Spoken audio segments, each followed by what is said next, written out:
So, an unboxing. Haven't done an unboxing in a while. Two boxes, although one is just one wine. Before I do that unboxing, I am having Chapelet's 2019 Mountain Cuvée. I love Chapelet's Cab. I think for the $60 range, one of the best Napa Cabernets you can have. It's amazing. Decanted in an hour, 2 hours. It's truly amazing. In every vintage I've ever had of it, and I buy it every single year.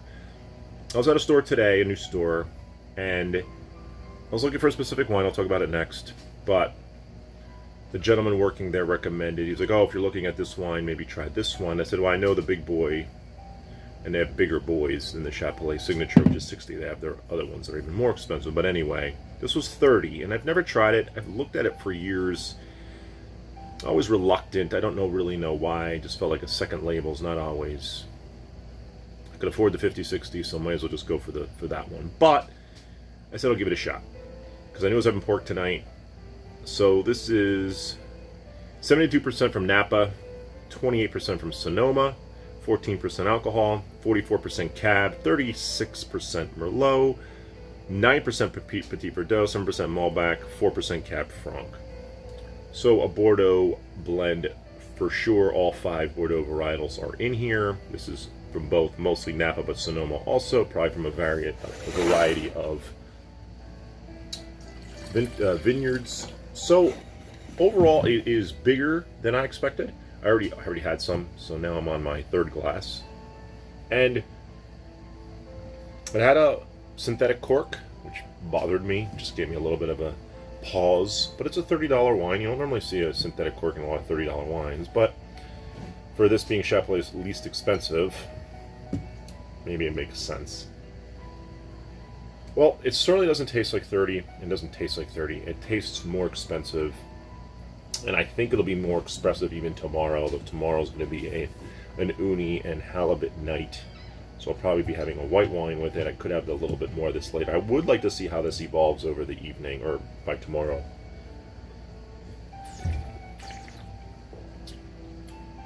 This has got the delicious factor. If there's one negative, it's a little hot. I know it says 14%. Tastes like 15%.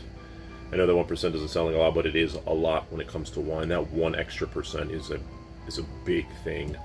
14 to 15, you could kind of taste it. So this is a really good wine for 30 bucks. Might have been even sub 30, around there. Anyway, let's just say it's 30.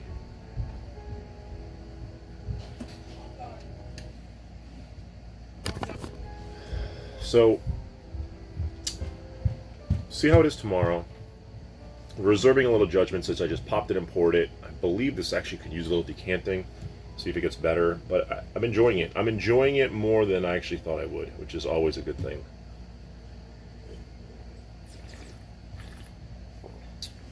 So, the other wine I bought or was looking at is this.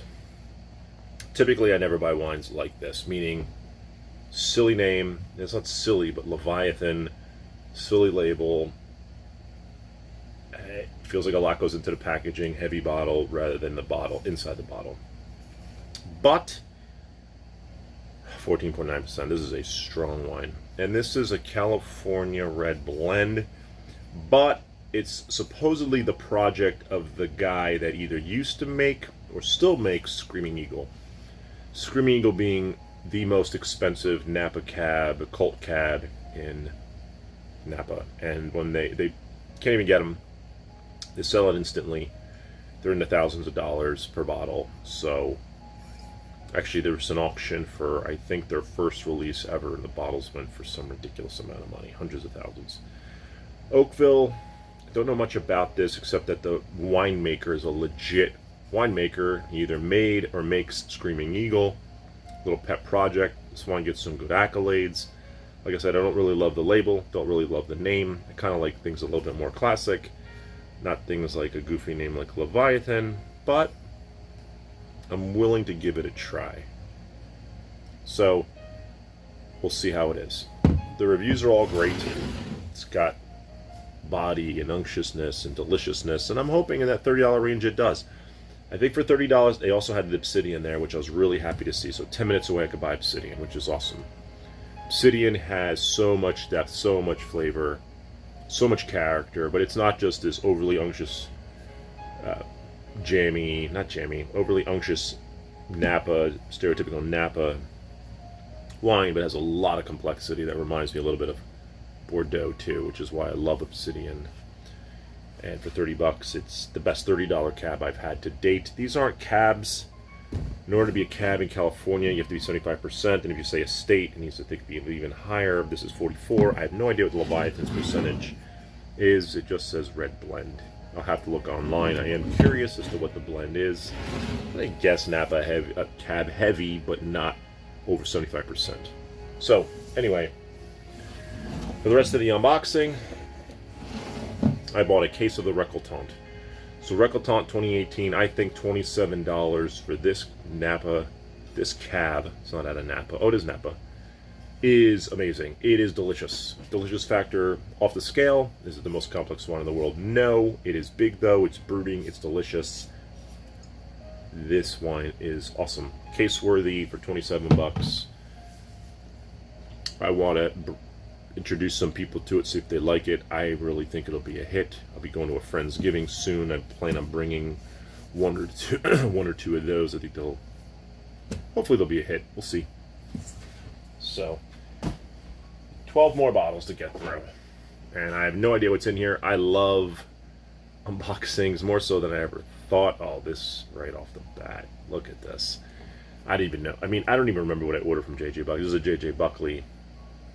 So a Barolo 2013 Reserva, Cucina d'Arte Bussia.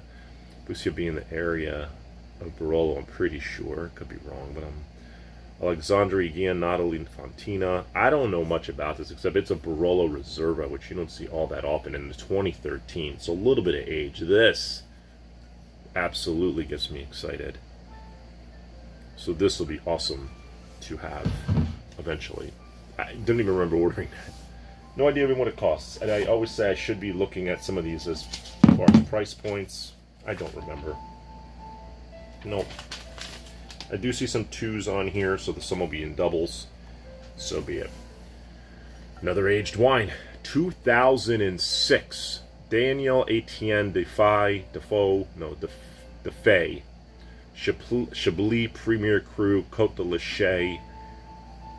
2006. Aged white wine is absolutely something I adore, and I love Chablis Premier Cru. I love old Chablis. I've had a number of them. They're always awesome. So this has got a lot of age on it already. 15 years. I'll be really excited to open that with something. What do we got here? I think I bought two of these. So I'm always looking for those Napa cabs that are very affordable. I'm pretty darn sure this is sub 30. Gallery, oh, I should show the label. Gallery Plenaire 2016. So a few years on it. And 16 was another great vintage out of Napa. It says Napa. Anything specific on the back? Not a whole heck of a lot. Winemaker Laura Diaz Munoz. Rich flavors, red fruit, white pepper, tobacco leaf, velvety tannins, blah, blah, blah, blah, blah, right? But I bought two to give it a shot. This is how you discover great wine. When I see a Napa cab in a good price range from JJ Buckley, I typically will buy two, one to try immediately, one to maybe try later, and then potentially buy a case like the Récoltant. So, two of these. Gallery, the label's pretty cool. Looks like a, you know, I kind of like the label. So, not that that matters. It doesn't. I just don't like, you know, this is just meant to make you want to gravitate toward it. So, San Silvestro Barolo 2016. I love Barolo. I love Nebbiolo out of Piedmont. And I'm just assuming this is an awesome one. San Silvestro, I'm pretty sure is a good producer. I'm certainly aware of the name. 2016. I really wish I had the prices on a lot of these. I don't. It's very late in the evening, so I love sparklers. Sparklers, I love champagne. And if I love champagne, I like vintage champagne. Piper Heidsieck 2012 vintage champagne. So a lot of years on this. It's got to sit on its leaves for a lot of years. They disgorge it. They got minimum 5 years. This is a 2012. Love, love, love complex, yeasty, bready, just powerful but super dry, sparkling champagne. And when they're vintage, they just have this complexity to them that's unmatched by any sparkling wine I've ever had. So it just happens that that area, that region, with what they're doing. I love Cremant, so the price point, that's obviously going to be more expensive than a Cremant, but I'm sure it's going to be awesome, or it will be when I try it, or at least I hope so. I think there's 2 of them. Yes, there is. So I'll absolutely be opening one of these sooner than later. Tomorrow's even an option. I'm having Uni, East Coast Uni. Maybe I'll do another thing where I taste some whites with the Coravin. I have a Italian white that I just discovered, and I'd love to try that. I would love to try the champagne, and maybe 1 or 2 other wines. So certainly an option. Marina Zvetic, a wine I talk about all the time, Montepulciano d'Abruzzo. This is their Marina Zvetic Iskra, and I've had this before. What vintage is this? 2016. I'm not sure if this is the vintage I've had before. Really complex, dry, red. I love Montepulciano d'Abruzzo's made right. Marina Zvetic's a producer I love. Illuminati's the other producer I really, really love. And I feel like you get a good bargain for what's in here. It's a Reserva. I've had this before and it was fantastic, so I must have just ordered another because I liked it so much, and I probably drank the other ones too quickly. I'm pretty sure there's another one. Yes, there is. So there's 2 Iskras, so always excited to have some Marina Zvetic Montepulciano d'Abruzzo. I think I said it in a video a time ago that I always keep a few Marina Zvetic Montepulcianos. Not this one, but there's, I don't know if this is a specific, if this goes a specific vineyard. I have to do more research. We're already into the 12th minute of this video, so the other one I always buy when I go to Laurenti, which has an amazing Italian wine selection. And when I go there, I'm very dangerous, but I always end up buying 2 or 3 of their Marina Zvetic's Montepulciano d'Abruzzo's, the regular ones. This one I've only seen through J.J. Buckley, and I've been buying them. I'd have to see them side to side. Price points are about the same. I think J.J. Buckley puts a better bargain on them sometimes.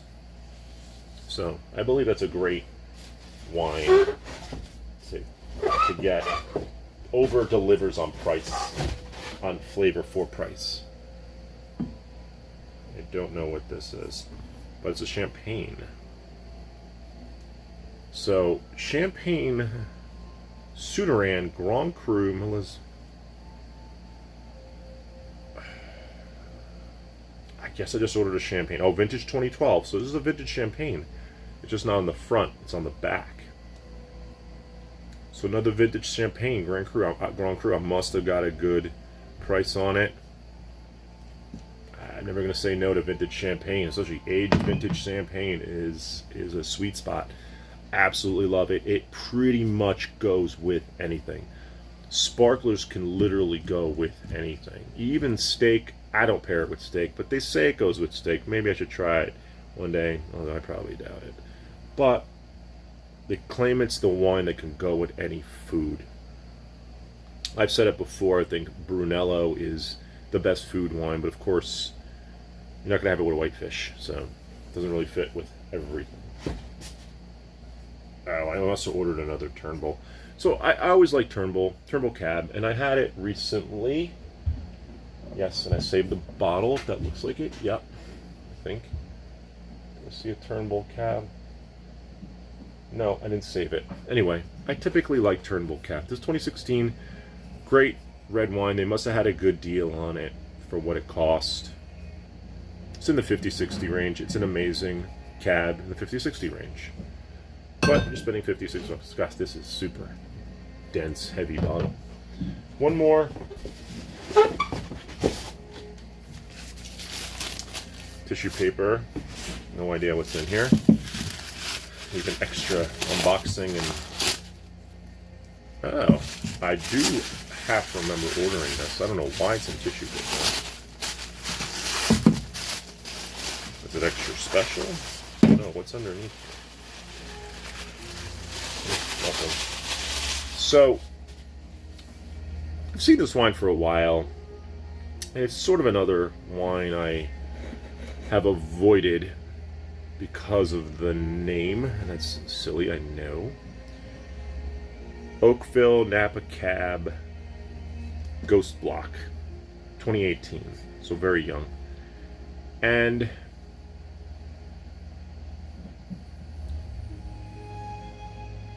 so it's an estate bottling, so the cab is probably very 14.5%.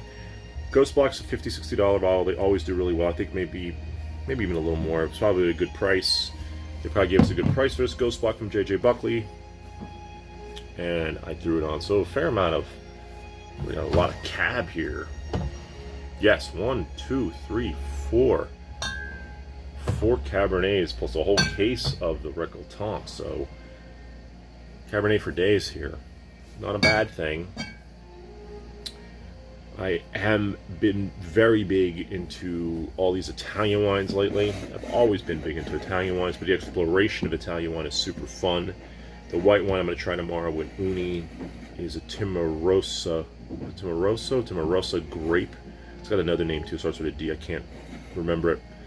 $50 bottle of white, Italian white, that I really am excited to try. I got a Greco di Tufo, so another white grape varietal out of Italy. Maybe we try both with another champagne. So there's 3 right off the bat I could do with the Coravin and just try them with the Uni like I did the other day. This will be the East Coast Uni, which I feel is a little bit more...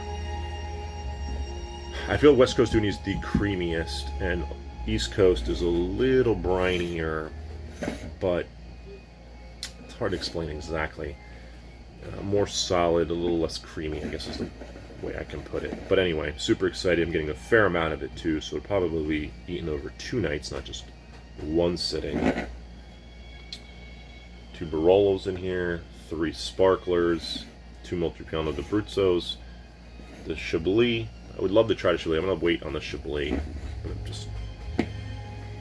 It's already probably ready to drink for sure. I love aged whites. It might be now the oldest aged white I have in my wine fridge. I know I have a 2010, I don't know if they call them Grand Cru, but a highest end dry Riesling out of Alsace that I'm super, I'm excited to try that one of these days. I was watching something recently, I forgot what it was, and they're talking about, and I had it in a video of a Riesling that's single vineyard Grand Cru type, and it's Grossgewach, GG. And even in the video, they said people are calling them GG, German Riesling GGs, because people are really gravitating towards buying things from single vineyards, Grand Cru single vineyard type things. Sense of place. And with sense of place and vineyard just comes more identity, more complexity, rather than these potentially blended situations. And the one I'm having now, the wine I'm having now, is blended from a number of different places, probably trying to taste like a certain way. $30. Those Grossgewachs are more expensive, I believe. I've only had a few, maybe 2, maybe 3. So, 19th minute, but there was a lot to talk about. The 2 wines here, the Récoltant, the unboxing, what I want to do tomorrow. So tomorrow will be fun with the Uni, and we'll do some white wine. Saturday, probably nothing, and then Sunday, see what we can pop open. That'll be fun to try.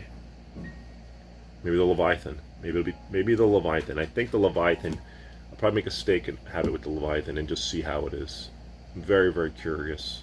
I'm always looking for those $30 bottles. People ask me more than anything, give me an affordable Napa Cab or affordable Napa Red or California Red. I push them towards other places like Spain specifically, be it Rioja, be it Toro, be it wherever it may be in Spain, Ribera del Duero. but those were tougher to find. But I suspect things like the Chapelet Mountain Cuvée, the Leviathan, I could definitely recommend the Chapelet Mountain Cuvée. Absolutely, I would recommend this. As long as it's good tomorrow, I would recommend it. Although most people are probably going to drink it in a sitting. I think it'd be very appealing to most people. I like it. I absolutely like it. Like I said, more so than I thought. The Leviathan, we'll see. Just not sure what it's going to be. Might be just one-dimensional, big, giant wine is what I'm guessing.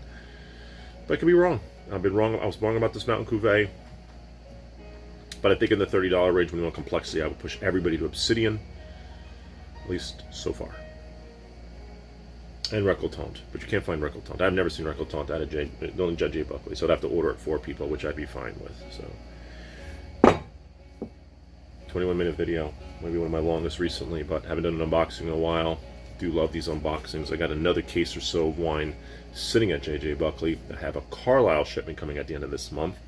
And I have 2 wines at Somm Select, I think, that need to be shipped over as well. Just waiting for the weather to get slightly cooler. I did ship these and did okay. But I might wait a little longer.